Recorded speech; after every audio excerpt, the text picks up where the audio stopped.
problem. Show that the only number lambda for which the system x plus 2y plus 3z equal to lambda x, 3x plus y plus 2z equal to lambda z, x, 2x plus 3y plus z equal to lambda z has non-zero solutions is 6. So ఇక్కడ ఈ problem ఏం ఇచ్చారంటే ఇచ్చిన three ఈక్వేషన్స్కి lambda equal to 6 దగ్గర non zero solutions ఉంటాయి అనేసి prove చేయాలి. ఇక్కడ షో దట్ అన్నారు, షో దట్ అన్న ప్రూవ్ దట్ అన్న ఒకటే. సో ఇచ్చిన system of ఈక్వేషన్స్కి lambda equal to 6 దగ్గర నాన్ జీరో సొల్యూషన్స్ ఉంటాయి అని ప్రూవ్ చేయాలి.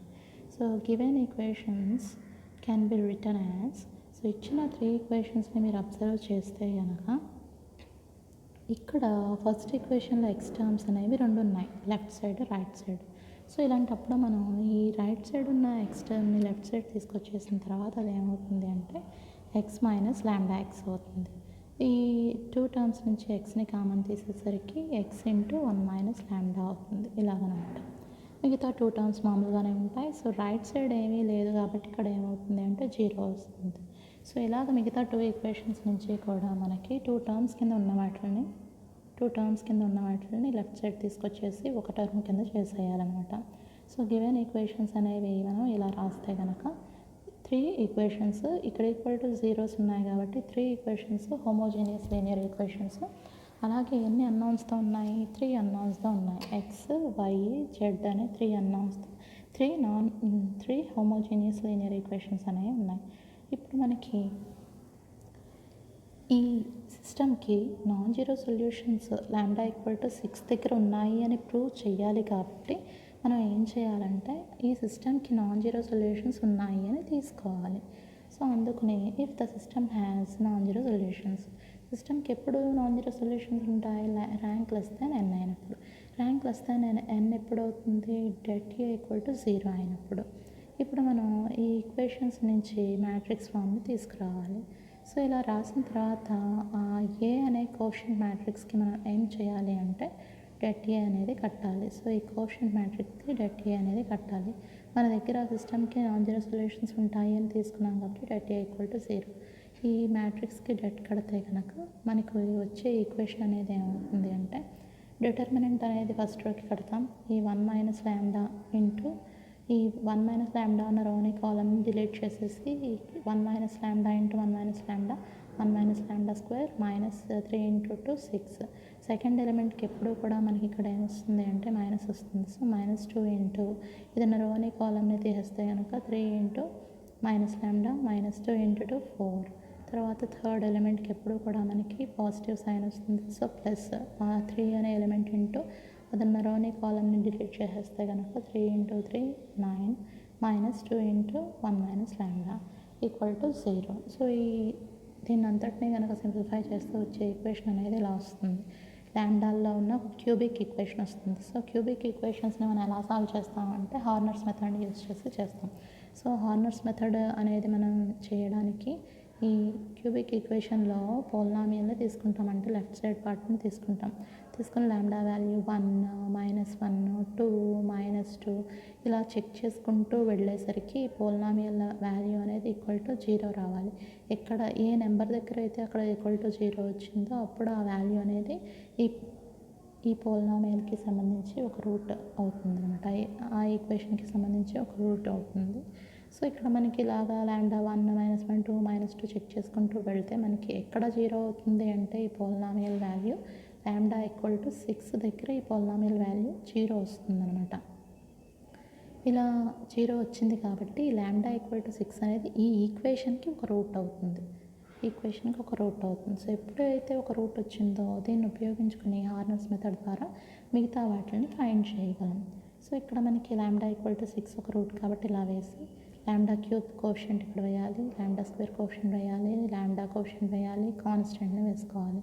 నెక్స్ట్ ఈ ఫస్ట్ ఎలిమెంట్ కింద 0 పెడితే కనుక 1 + 0 1 అవుతుంది. ఈ 1 ఇంటూ 6 చేసి వచ్చిన వాల్యూని ఇక్కడ వేయాలి. 6 -3 + 6 3. ఈ 3 ఇంటూ 6 చేయాలి. చేస్తే అప్పుడు ఏమవుతుంది అంటే 18 వస్తుంది, ఇక్కడ వేయాలి. వేసాక -15 + 8 18 3 వస్తుంది. మళ్ళీ 3 × 6 చేయాలి.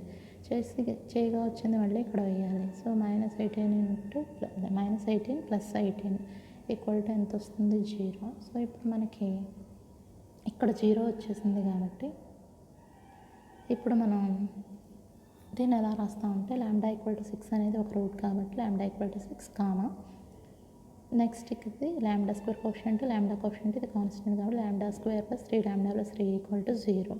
ఇప్పుడు మనకి ఇది క్వాడ్రాటిక్ ఈక్వేషన్లా కనిపిస్తుంది కానీ దీనికి రియల్ రూట్స్ అనేది మనం ఫైండ్ చేయాలి.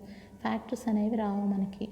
అందుకోసం మనం చేయాల్సింది ఏంటంటే ఇక్కడ రియల్ రూట్స్ రావు కాబట్టి ఫ్యాక్టర్స్ అనేవి ఉండవు కాబట్టి దీన్ని వేరే ప్రాసెస్లో చేస్తారు రూట్స్ కావాలి అంటే.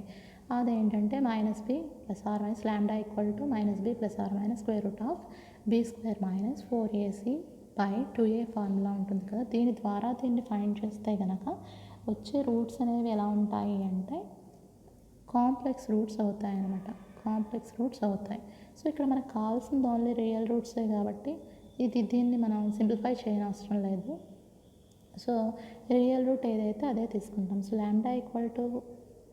6 అనేది ఓన్లీ రియల్ రూట్ కాబట్టి ఆ λ = 6 దగ్గర ఈ సిస్టమ్కి నాన్ జీరో సొల్యూషన్స్ ఉంటాయి. Therefore the system has non zero solutions by λ = 0. ఈ λ = 0 దగ్గర ఆ unknown values x, y, z find చేయమంటే కనుక ఇన్ అడిషన్గా మనం చేయాల్సింది ఏంటంటే also find the solution of the system. ఇప్పుడు ఈ λ = 6 దగ్గర ఆ సిస్టమ్కి సొల్యూషన్ని ఫైండ్ చేయమని కూడా అడిగితే కనుక ఈ Ax = 0లో మనం λ వాల్యూని 6 పెట్టాలి. పెట్టిన తర్వాత మనకి వచ్చిన మ్యాట్రిక్స్ అనేది ఎలా ఉంటుంది అంటే మ్యాట్రిక్స్ ఫామ్ అనేది ఎలా ఉంటుంది అంటే ఇలా ఉంటుంది. ఇప్పుడు దీన్ని ఈ కోఎఫిషియంట్ మ్యాట్రిక్స్ని ఎక్లాన్ ఫామ్లోకి తీసుకురావాలి. తీసుకొచ్చిన తర్వాత ఇలా ఉంటుంది. రో ఆపరేషన్స్ని యూజ్ చేసి ఈ కోఎఫిషియంట్ మ్యాట్రిక్స్ని ఎక్లాన్ ఫామ్లోకి రిడ్యూస్ చేయాలి. చేసిన తర్వాత ర్యాంక్ని ఫైండ్ చేస్తే కనుక ర్యాంక్ R = 2 అవుతుంది. నెంబర్ ఆఫ్ నాన్ జీరోస్ 2 ఉన్నాయి కాబట్టి ర్యాంక్ 2 అవుతుంది. మనం ఫైండ్ చేయాల్సిన అన్నౌన్స్ 3 కాబట్టి n = 3. సో ర్యాంక్ <3 2 3 కాబట్టి సిస్టమ్కి నాన్ జీరో సొల్యూషన్స్ ఉంటాయి. ఇండిపెండెంట్ సొల్యూషన్స్ అనేది తీసుకుంటాం. n - r 1 ఒక 3 - 2 అంటే ఒక ఇండిపెండెంట్ సొల్యూషన్ తీసుకుంటాం. ఎక్లాన్ ఫామ్లో ఉన్న లాస్ట్ మ్యాట్రిక్స్ నుంచి మనం ఏం తీసుకురావచ్చు అంటే ఈక్వేషన్స్ని తీసుకురావచ్చు. ఇప్పుడు ఒక ఇండిపెండెంట్ సొల్యూషన్ తీసుకోవచ్చు అంటున్నాం కాబట్టి XYZలో లాస్ట్ది Z, ఆ Zని మనం K కింద తీసుకుంటాం. ఇలా తీసుకున్న Z వాల్యూని సెకండ్ ఈక్వేషన్లో పెడితే Y వాల్యూ వస్తుంది. వచ్చిన ZY వాల్యూస్ని Xలో పెడితే కనుక మనకి X వాల్యూ కూడా వస్తుంది. సో λ = 6 దగ్గర ఇచ్చిన సిస్టమ్కి సొల్యూషన్ అనేది ఏమవుతుంది అంటే Kని కామన్ తీస్తే 1 1 1 where K is any real number. Next system of non-homogeneous linear equations. So ఇక్కడ మనకి system of non-homogeneous linear equations గురించి తెలుసుకునే ముందుగా ఆగ్మెంటెడ్ మ్యాట్రిక్స్ డెఫినేషన్ తెలుసుకోవాలి. సో ఆగ్మెంటెడ్ మ్యాట్రిక్స్ అంటే ఏంటంటే మనకి నాన్ హోమోజీనియస్ ఈక్వేషన్స్ నుంచి మ్యాట్రిక్స్ ఫామ్ని తీసుకొస్తే అది ఎలా ఉంటుంది అంటే Ax = B ఫామ్లో ఉంటుంది. ఇక్కడ B అనేది ఒక కాలమ్ మ్యాట్రిక్స్, A అనేది ఒక matrix, coefficient matrix.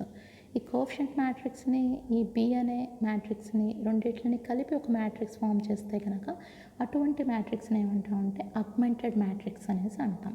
So the matrix form is Ax = B, then the matrix AB is called the augmented matrix. So ఇలాగా నాన్ హోమోజీనియస్ ఈక్వేషన్ నుంచి మ్యాట్రిక్స్ ఫామ్ని తీసుకొచ్చిన తర్వాత ఆ AB అనే రెండు మ్యాట్రిక్స్ని కలిపి ఒక మ్యాట్రిక్స్ కింద వేస్తే కనుక దాన్ని ఆగ్మెంటెడ్ మ్యాట్రిక్స్ అంటాం.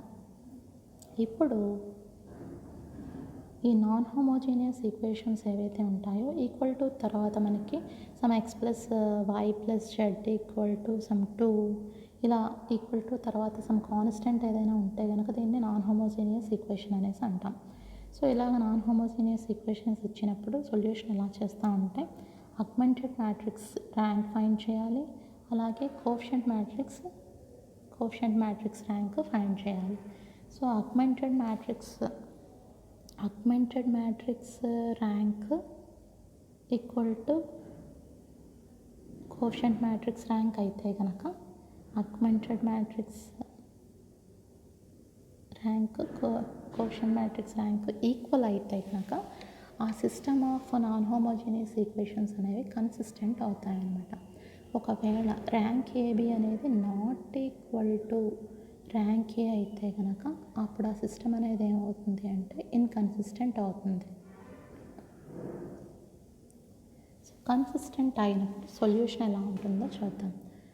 సో ఎప్పుడైతే rank AB equal to rank A అయిందో సిస్టమ్ అనేది కన్సిస్టెంట్ అవుతుంది. కన్సిస్టెంట్ అయిన తర్వాత మళ్ళీ ఇందులో 2 కేసెస్ ఉంటాయి. Rank AB equal to rank A equal to number of unknowns అయితే కనుక ఆ సిస్టమ్కి యునీక్ సొల్యూషన్ అనేది ఉంటుంది. అది ఒక్కటే solution. x equal to some 1, y equal to 2, z equal to 3. ఇదే XYZ వాల్యూస్ ఇవి మాత్రమే ఉంటాయి, ఇంకే వాల్యూస్ రావు. సో దీన్ని యునీక్ సొల్యూషన్ అంటాం. ఒకవేళ ర్యాంక్ ఏబి